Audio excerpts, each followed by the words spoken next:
Hi, I'm E.D. Lewis, and welcome back to my channel, E.D. Lewis Reviews. I hope everybody's enjoying their summer and some summer reading. We're taking a little snippet of a break from horror and gothic with this video. We're going to delve back into some Pulp Fiction, which I've already started this year with The Mark of Zorro, or The Curse of Capistrano by Johnston McCauley. So this video is going to be on another Pulp classic, and that is Tarzan of the Apes by Edgar Rice Burroughs. This book was published in 1912 in October.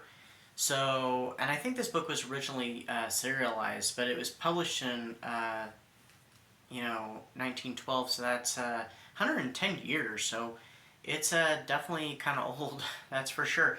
But it's still just as exciting and action-packed as it was back then, I'm sure. Maybe less so now, compared to lots of, how, writing has developed and stories and whatnot. Anyway, so if you know the story of, if you think you know the story of Tarzan from movies and stuff, you might want to guess slightly again. Some of the details, yes, but some of the details, of course, were changed in movies, and I was raised on Tarzan movies and stuff, so I was a fan when I checked out this book for the first time. It was some years ago, actually, and I read it. I did not overly care for it. It was not what I was expecting. It was not what I was used to. I do like the character of Lord Greystoke, John Clayton, aka Tarzan.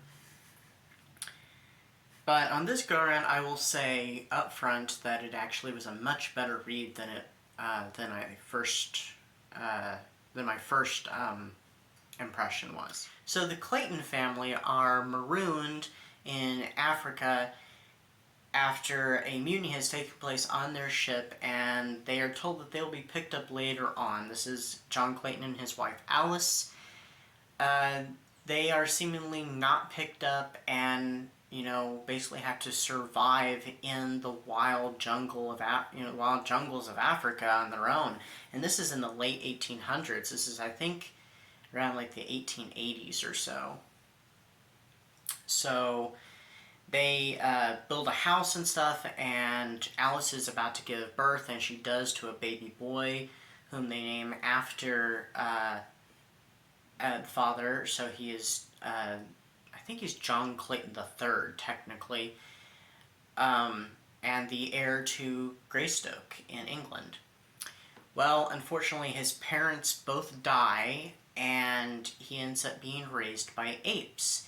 And so he grows up with these fictional apes. These are not real apes. There's the species that Tarzan is raised by are completely fictional. They're not gorillas. There are no known species of ape. They were made up by Edgar Rice Burroughs.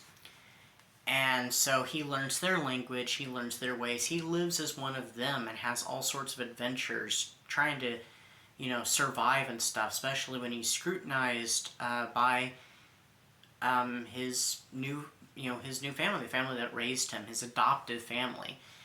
And ultimately, it is a wild ride, literally. He has several adventures.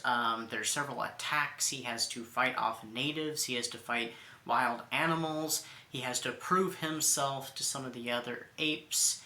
And there's a lot that happens. It's pretty action-packed. And, I mean, it's quite typical of a pulp novel. Very much constantly something happening to keep the action up. And eventually, he ends up learning that he is not one of them, that he is actually what is called a man, and he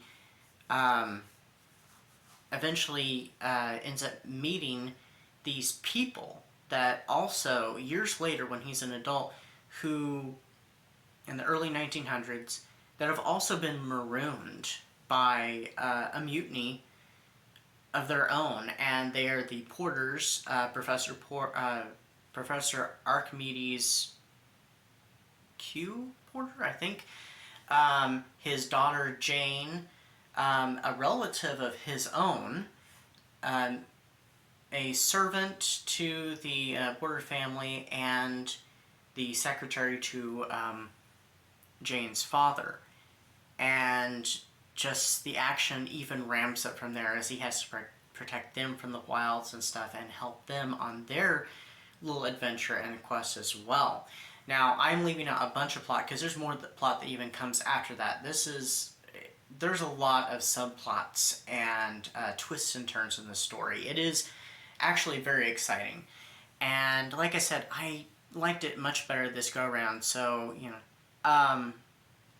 Now, there was some issues with this one that I had. There's some cringy moments. It's due to the time period that this book was written and the attitudes and stuff, and also the fascination with Africa and what, you know, what the wilds of Africa were like and what the people there were, you know, like, which is not very accurate, and led to some racial stereotyping that is, it's very unfortunate. And it's really hard to read. The character of Esmeralda, she is written in such a way that it's very stereotyped, and it made me uncomfortable to read how she was written, as well as some of how the natives are portrayed and how they're written as well. I was very uncomfortable. I did give this 4 out of 5 stars as a rating. It probably would have gotten 5 if it hadn't been for the unfortunateness. We're just going to refer to it as that. There is an excellent documentary on the character of Tarzan, and it's from 2017. I actually saw it on Tubi. It's called Tarzan, the Legend, the Man Behind the Legend. Tarzan, the Man Behind the Legend. I can't even say it. It's an excellent documentary. It talks about the movies. It talks about Edgar Burroughs. It talks about the character as written in the books. It covers so many angles. It was an excellent documentary. I highly recommend that you watch it if you're interested in Tarzan. I have several Tarzan books I would like to continue reading. I just hope that the racial stereotypes improve quite a bit. But rather than that big issue, it is quite an exciting read. So if you're interested in old pulp stories, do check out Tarzan of the Apes by Edgar Burroughs. And that's what I have for you. I hope you're having a great summer full of great reading, and I will see you soon. Stay safe and stay spooky, and I'll see you soon. Bye-bye.